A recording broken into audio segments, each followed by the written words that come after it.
नमस्कार दोस्तों। आज की खबर सुनकर हर पेंशनधारी और ईपीएफ सदस्य के चेहरे पर मुस्कान आ जाएगी। सरकार ने ईपीएस 95 पेंशन को लेकर बड़ा कदम उठाया है। संसद की समिति ने तीसरे पक्ष से मूल्यांकन और न्यूनतम पेंशन बढ़ाने का सुझाव दिया है। यानी अब 1,000 की जगह 17,000 से लेकर 7,500 तक पेंशन बढ़ने की संभावना है। तेज हो गई है।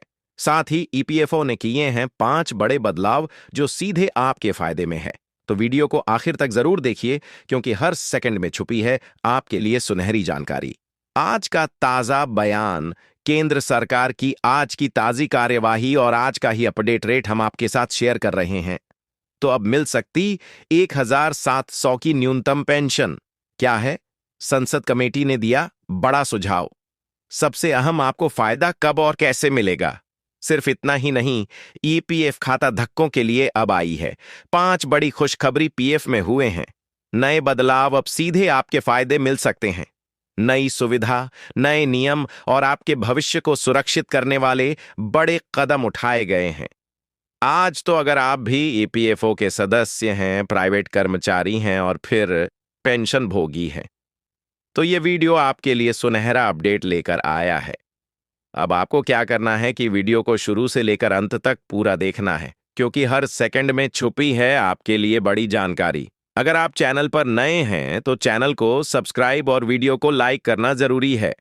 पेंशन और पीएफ से जुड़ी सबसे तेज और सटीक खबरें आपको यहां मिलती हैं। सबसे पहले चलिए आप बिना देरी किए हुए वीडियो को शुरू करते हैं। जानते हैं आज की सच्चाई।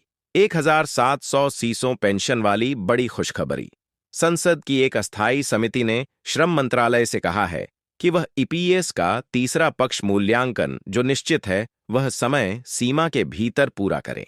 यानी कि संसद की स्थायी समिति ने श्रम मंत्रालय से कहा है कि जो ईपीएस पेंशन है उसका तीसरा पक्ष मूल्यांकन करें, और जो कि एक निश्चित समय सीमा के भीतर यहां पूरा होगा। और उसके बाद आपको जो है कि अंतिम जवाब जो है कि देने की तैयारी में नरेंद्र मोदी की सरकार और भारतीय जनता पार्टी के सांसद बसराज बामोई अध्यक्षता वाली समिति चाहती है कि मूल्यांकन की प्रक्रिया 2,04,225 के जो है कि इसी हफ्ते, इसी माह के अंत तक पूरा कर लिया जाए। जैसा कि पेंशन बढ़ोतरी का मुद्दा है, जो 2025 के अंदर पेंशन है, उसको लेकर अंतिम यहां पर जवाब मिले। यानी कि जो पेंशन धारकों की पेंशन बढ़ोतरी का जो फैसला है, उसका जवाब 2025 में ही दिया जाए, और इसके अंदर ही तमाम कार्यजों को पूर्ण करते हुए ताजा सुझाव आया है कि पेंशन के इस सब प्रस्ताव और मांग को लेकर सरकारें ईपीएस को 1,000 से बढ़ाकर 66 राशि करेगी। और उससे बड़ा सवाल यह है कि यहां पर यूनियन संगठन और उनकी मांग जो बनी हुई थी, और संसदीय पैनल ने यह सुझाव भी दिया है कि तो क्या वाकई में अब आपकी की पेंशन बढ़ रही है? तो ट्रेड यूनियन और पेंशन भोगियों के विभिन्न संगठन लंबे समय से कर्मचारी पेंशन योजना के तहत पेंशन राशि बढ़ाने की मांग करते आ रहे थे, और ईपीएफओ यहां पर 2014 में पेंशन को लेकर बदलाव किया था। ईपीएफओ ने उसके बाद एक बार फिर बदलाव की मांग तेज हो चुकी है, और सदस्यों के द्वारा न्यूनतम पेंशन सेम 500 की गारंटी की मांग की जा रही है। अब वर्तमान मांगों में जो है कि और सातारा स्टाफ तो पेंशन वृद्ध करने को लेकर केंद्र की मोदी सरकार ने आज ताजा आंकड़े जारी किए हैं। उनके अनुसार इसको 10 साल हो चुका है। हालांकि ट्रेड यूनियन और कर्मचारी संगठन और प्रतिनिधि निकाय उन्होंने मांग की है, और इसको लेकर सरकार जो है कि फैसला करने के लिए तैयार हो चुकी है। और इसके बावजूद सरकार ने ईपीएस के तहत न्यूनतम पेंशन राशि में संशोधन किया है, और अभी फिलहाल प्रस्ताव लेकर यहां जो है कि समीक्षा पूरी कर ली गई है। अगर बात करें तो आपको बता दें, इस पेंशन का संशोधन पहले 1 दशक पूर्व में हो चुका है। इसको 10 साल बीत चुके हैं। ईपीएस जैसे कई ईपीएस 45 पेंशन योजना के नाम से भी जाना जाता है। इसकी जांच संभव है। पहली बार किसी भी तीसरे पक्ष यानी बाहरी विशेषज्ञों द्वारा इसको लेकर समीक्षा की गई है, और पेंशनर्स को लेकर। ऐसे में आपको बता दें कि इस महीने के अंत तक अंतिम समाधान भी मिलने जा रहा है। मुद्दों को लेकर संसद की कई अस्थायी समिति ने श्रम मंत्रालय से कहा है कि वह ईपीएस का तीसरे पक्ष से मूल्यांकन का एक समय सीमा बोध को पूरा करें। भारतीय जनता पार्टी के सांसद बसवराज बोमई की अध्यक्षता वाली समिति चाहती है कि मूल्यांकन की जो प्रक्रिया, पेंशन बढ़ोतरी की जो प्रक्रिया 2025 के अंदर पूरी हो रही है। ऐसे में आपको बता दें कि समिति ने श्रम मंत्रालय से यह भी कहा है कि वह इस मामले को तत्परता से ले और उसे ईपीएस तथा 1000 की न्यूनतम पेंशन को बढ़ाया जाए, यानी डिसमेंटेटस 25 का बढ़ा सकते हैं। पेंशन बढ़ोतरी की मांग की गई है। समिति ने अपने रिपोर्ट में कहा है कि पिछले कुछ वर्षों से जीवन यापन की लागतें कई गुना बढ़ गई हैं, यानी कि महंगाई कई गुना बढ़ गया है, लेकिन पेंशन की कोई बढ़ोतरी नहीं हुई है। यानी कि महंगाई कई गुना बढ़ चुकी है, लेकिन पेंशन की राशि वहीं 2014 से लागू है। लेकिन इसको 1 दशक हो चुका है, जिस समय में महंगाई अब और भी बढ़ चुकी है। और इस वर्ष का ईपीएस जैसा बात करें तो ईपीएस की शुरुआत 1985 में हुई थी और इस योजना का उद्देश्य कर्मचारियों को सेवानिवृत्ति के बाद स्थायी पेंशन का आय उपलब्ध कराना। और ऐसे में यहां बात करें तो समिति ने अपने रिपोर्ट में कहा है, जिसे देखते हुए योजना को तीसरे पक्ष द्वारा मूल्यांकन कर पेंशन की राशि छाता सा प्यासो करने की अनुशंसा की गई है। समिति ने दृढ़ता से अनुशंसा की है कि यह एक कार्य का निश्चित समय सीमा के भीतर जो है कि 1 माह के अंदर मूल्यांकन कार्य के आधार पर पेंशन वृद्ध किया जाए।